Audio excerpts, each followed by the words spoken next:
going consensus among everyone is that we should rapidly move to solar, wind, geothermal, and other sustainable alternative energies. I understand you're saying that it takes a certain amount of energy to produce and install that solar or wind, but at some point it seems like it would be net positive. So when I advise people, if someone says, what should you do? I mean, I always think, oh, that's great, we're adding more solar, that's a really positive development. Am I wrong? I mean, should I be encouraged that we're, when I hear that Germany is becoming more solar and wind oriented, is this still a goal that's worth pursuing to transition as much of our fossil fuels to these sustainable sources? Well, we don't know even what causes the wind. It's not so clear, really. People talk about pressure differences, but pressure differences between intense storms and the fairest of weather, just a few percent, and it's not so clear that that's responsible.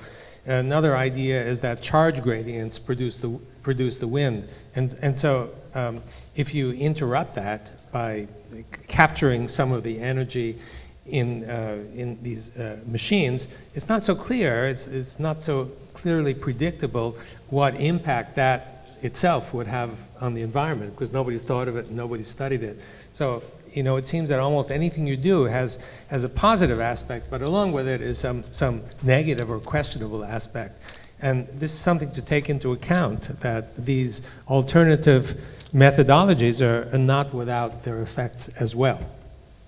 So it's not so clear whether that will solve the problem, although it seems that it's going to help. So the interesting thing is, of course, if you have a solar panel factory covered with solar panels, you can then start to undo this fossil fuel reliance. So again, it's about the means of production. How do you get the energy to produce the goods that you want? And so I think this is something we need to start thinking about, how you actually do that. And also, there are interesting incentives. So again, one of the things that would be absolutely brilliant if scientists could invent is a little additive to make concrete. The problem with concrete is you need to heat it up to about 1,500 degrees Celsius to actually make it into concrete. Okay? And concrete, we know, builds everything around the world. So you can only get that heat by gas burners, okay? So you have these huge gas burners that heat up the aggregate to make concrete. If you could find a magic additive that allowed the concrete to form at a lower temperature, below 1,000 degrees, then you can do it with electricity. Electricity you can get from green sources if you want to, and therefore you could green cement making. So again, it's then trying to find these incentives. Now, people around the world are desperately trying to find that, because if you find that additive and you patent it, you are going to be made for life. So again, there are lots of things about our technology that slight nudges will make a huge difference. That reminds me of energy from the environment, something that actually Tesla was dealing with, and other people have actually extracted. So there's actually a vertical gradient of electric field. Most people don't know about this, but in Russia, for example, it's common knowledge. There's an electric field, not magnetic field, but electric field that runs perpendicular to the surface of the Earth, from the atmosphere to the surface of the Earth. It's 100 volts per meter at the surface of the Earth. It means if you're standing up, it means your nose is 200 volts more positive than your toes if you're 2 meters tall. And people have actually extracted energy from that. This is energy that's available and freely tappable. So some people have put a balloon up in the atmosphere and put one electrode in that balloon and the other at the Earth. And if you have a long enough wire, you can actually run motors from the potential difference between up high and the Earth. It's thousands of volts that can demonstrably run motors. And this hasn't been, this was of great interest 100 years ago, but people have lost interest in this for some reason. So this is one of many possible realms of energy that is available, but not really getting used very much. And another one is in the area of water. What we've been studying is this phase of water that's an interfacial phase that forms when water meets hydrophilic surfaces. These are negatively charged, and the region beyond, the region of water, is positively charged, so it's like a battery. And we found that the energy required for building or charging this battery comes from energy freely available, mostly in the infrared region, energy from the environment. So this is yet another means of capturing energy from the environment. Freely available, you might call it literally free energy because it's always there, using this to build a potential difference, electrical potential difference in water in the right circumstance, and actually using that potential difference to get energy. So these are methodologies which could help the situation by providing energy in ways that you might call unconventional. I guess I'm a little perplexed by this seemingly overwhelming desire to maintain this omnicidal set of living arrangements. We drive to extinction 150 to 200 species a day, according to the United Nations report from August 2010. We foul the air and spoil the water. We kill brown people so we can have oil for another week. And yet all we can talk about is how are we going to keep this going? How are we going to keep this going? How can we make more concrete so we can keep this going? How are we going to have more water so we can make more babies so we can keep this going? I don't get it. We'll assume that you had full reign. What are you recommending that we would do? And how ideally should we move forward, or what could we do? I already mentioned it. We know what the root of all our predicaments is. Get rid of the root. Go to the root. So how? Terminate civilization. How? There are at least two relevant recent books. The one I recommend is called Underminers by Keith Farnish. It's at underminers.org, and it's free. And there are thousands of strategies dealing from the incredibly easy and low-risk approach of writing letters to the editor and letters to your congressional representatives to taking direct action that might get you thrown in jail. We'll assume we don't want anyone to go to jail, and we wanted to make good things. I mean, we could tell people to live off wild edible weeds, but what concrete things could we do to transition to a sustainable way, even if it meant giving up our comforts? Could we live on wild edible weeds? Could we build huts? What are you saying is if we were willing to do it, what would be a sustainable way to live, even if people were willing to give up their niceties? What could we do? There's an ecologist named Paul Schifferka who several years ago calculated the human carrying capacity of the planet now that we have stripped away the soil and contaminated the water and so on. And he came up with a figure of 35 million with an M, plus or minus 15 million. That's the number of people that the planet can sustain, given today's planet that civilization has effectively destroyed. And now he concludes that the number is 0. But 4 or 5 years ago, he thought it was 35 million. How did we get there? Only by getting rid of civilization through the myriad techniques that Keith Farnish and Derek Jensen and long before them, Dave Foreman and Edward Abbey recommended as strategies for terminating civilization. I'm not going to go into all of them here, but the notion that we shouldn't risk going to jail, but that it's perfectly normal to kill people from other countries to sustain this unsustainable set of living arrangements. I must say that requires some audacity all by itself. But I guess we don't want to kill anyone. We don't want to go to jail. We want to find solutions that allow us to live closer to the way we lived hundreds of years ago and live off sustainable food, if that means wild edible weeds. And no, I think we're in danger of romanticizing the past and saying, oh, everything was so much better in the past when there were so much fewer people and actually sort of it was all so much better. Okay, I mean, admittedly, we didn't have vaccinations and actually 6 out of 8 of my children died. But don't worry, we were living sustainably and it was much better. I'm sorry, I really like civilization.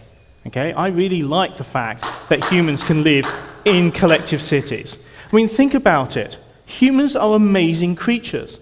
We can live in a city of 10 million, okay? And the level of violence, I know it's slightly higher in the United States, the actual level of violence that we encounter on a daily basis is almost zero, okay? If you look at any of the other animals, such as chimpanzees can't actually go an hour without punching each other, okay? So we are a highly evolved, ultra-social creature. We're the only one that exists, that can exist in cities of tens of millions and operate and function, okay? So therefore, okay, it's a challenge that we then have to look at how do we organize 10 billion people? How do we actually organize to make sure that the resources are there? But think about it. The sun has unlimited energy, okay? It's going to keep going for another 5 billion years, okay? We're never going to use it up, okay? So we can harness that. We have resources. We can recycle resources. The infinite ability of humans to adapt and to actually make new things is clearly our wonderful sort of design, okay? So therefore, I'm sorry, society isn't great. I'm sorry, you're absolutely right. We shouldn't be killing other people. There shouldn't be racism. We shouldn't be sexist, okay? However, we have moved so far forward from where we were. We need to keep moving forward. We need to actually have a way of actually changing society. Because again, if we have a vision of a society with a balanced 10 billion people on the planet, whereby we have agriculture, which is vegetation-based and not meat-based and things like that, we can actually do this, okay? And yes, I agree, we shouldn't be pushing all these species to extinction, and we need to be able to work out how we can actually live and steward this planet without killing all these people. But I think that we need to reduce the population from 10 billion down to 35 million. Seems to be a defeatist approach. I think that actually we are so much better than that. We are humans and we are the most creative species that we've ever met. I don't want to romanticize the past either, and I sure as hell don't want to romanticize the future. How many people have to die so we can keep the lights on? That's what it takes. We can't have the lights on in here unless we kill brown people in Africa, period. But we're not going to give that up. We're going to look the other way. Africa's and the Middle East, that's where the oil is. That's the master material. That's how we get everything else. That's how we maintain the electrical grid. That's how we build the solar panels. That's how we get the coal out of the ground. But if you actually look at the numbers, okay, we're fed daily with all these numbers about the conflicts and things like that. If you actually look at the total number of people killed in conflicts, they have dropped markedly since the 1960s, okay? The amount of violence that occurs in the United States started to drop and has dropped every single year since 1985. In the UK, violence has stopped, or peaked in 1990 and has started, and it doesn't matter what we do with the police, increase, decrease, etc. Every year, violence is actually dropping. So if you start to actually look at some of the actual figures of people that have collated things, things are getting better. More people are actually getting food. Less people in total are starving every year. Now, of course, it's not quick enough, and it's not good enough, and we still have to do much better. But again, it's not this defeatism that's like, oh, it's all terrible, we should basically just give up. I'm sorry. Again, there are so many good things that are happening in the world. We need to actually encourage that and accelerate it. And again, sustainability is one of those things that we can really get behind. We can actually deal with climate change. Perhaps I'm too optimistic. But hey, we're humanity. We can do this. Let me try to stake out a little bit of a more moderate position between the two poles that are on my left and right. I'm not sure that, to Guy's point, I'm not sure that we want to just acquiesce to the fact that our global population is going to grow to 10 billion. I don't see any advantages to that. I don't see any advantages to further population growth. And I certainly see a lot of advantages to stabilizing growth and to reducing it by humane means. Again, you heard me say before, it's all about the transition and about how you treat people with dignity and respect in the meantime. But I do see, Mark, a lot of, to your point, I think there are a lot of things that have gotten better, but I think Guy and I, being trained in, biodiversity conservation, we see a lot of things getting really quite a bit worse in a hurry. Here's a statistic for you. The populations of freshwater species on this planet have declined by 76% since 1970. That suggests to me that maybe we're a little bit too many of us here. Maybe the demands that we're placing on water, the way that we're altering water systems to generate electricity. Mark, I take your point that maybe we could have the capacity someday to be able to sustain a greater population, maybe even a population of 9 or 10 billion. But I fear that our rate of adaptation, our rate of learning to make our world, to learn how to make our world less damaging, or the way that we garner our resources less damaging, I don't think we're learning fast enough to prevent a lot more disastrous things from happening at the pace that we're heading for 9 or 10. So I'd much rather talk about how do we keep it at 7, or how do we drop it down to 5, but again, doing it through, not through militaristic means, or doing it through genocidal means, but rather doing it through very humane means.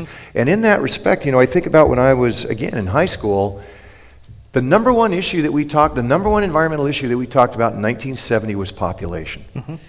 And that discussion seems to have fallen off the radar screen. I don't hear anybody, even in the environmental community, talking about population and the need to do something about stemming the growth of our population. And I have a lot of understanding as to why that came about, but I don't know why that discussion has even fallen out of the environmental community now. I think it particularly fell out in the United States. And again, I've been very lucky to work with medics who've been investigating population growth and things like that. And the key thing was actually it was under George Bush with the gag law. So it meant that no funding actually went into the UN that had anything to do with family planning. Right. And that caused a real problem.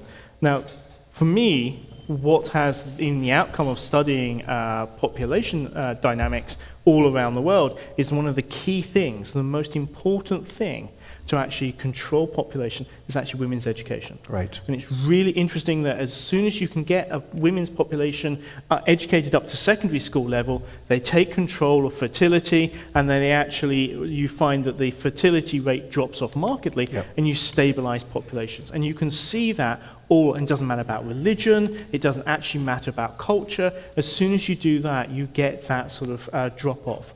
And that's the problem. We need to, I agree completely. Yes, if we can engage with family planning programs and engage with women and educate them all across the world, then you're right, we can get it much lower. Now, the interesting thing about the predictions are they sort of like peak at 2050 at about 9.5. Okay, it depends. Okay, there's a huge error bar. And luckily my error bars are slightly smaller. But then actually, they drop off by the end of the century. Now the problem is, how do we move that down? And that is a real problem. I'm not sure. The last time I looked at the population curves, they suggested otherwise, Mark. 20 years ago, I had a friend of mine ask me why, knowing what I know about the deterioration of the natural world, how could I still be optimistic? And I said, I in my mind's eye, I had that population curve that we grew up with in the 70s and the 80s, and it flattened out. Back then, they were having it flatten around 7. Even a little while later, it was flattening out at 8 or 9, but at least it was flattening out. And I said, the reason I can be optimistic is my job in my lifetime is to try to lose as few of the parts, to have as few species go extinct until we can get to that plateau. That's my job. I own that task. But then when I started to see the recent UN population curves, they don't go flat. And that really disturbs me, because now I don't know what my job is. So it's your fault. I was just looking for somebody to blame. And here he is, I ladies have and to own gentlemen. my share of it. You really wish you'd stayed at home. Now you're blamed for population growth. Well, I certainly haven't done my share to try to do something about it, Yeah, I was teaching the importance although I haven't of, had children. I was teaching the importance of educating girls and women so they wouldn't have children 25 years ago, when there were approximately half the number of people on the planet there are today. That worked great. It's just a fact. We keep pounding the same drum, and the outcome remains the same, and we keep expecting it to change. And I think that's a definition of insanity, if I'm keeping track.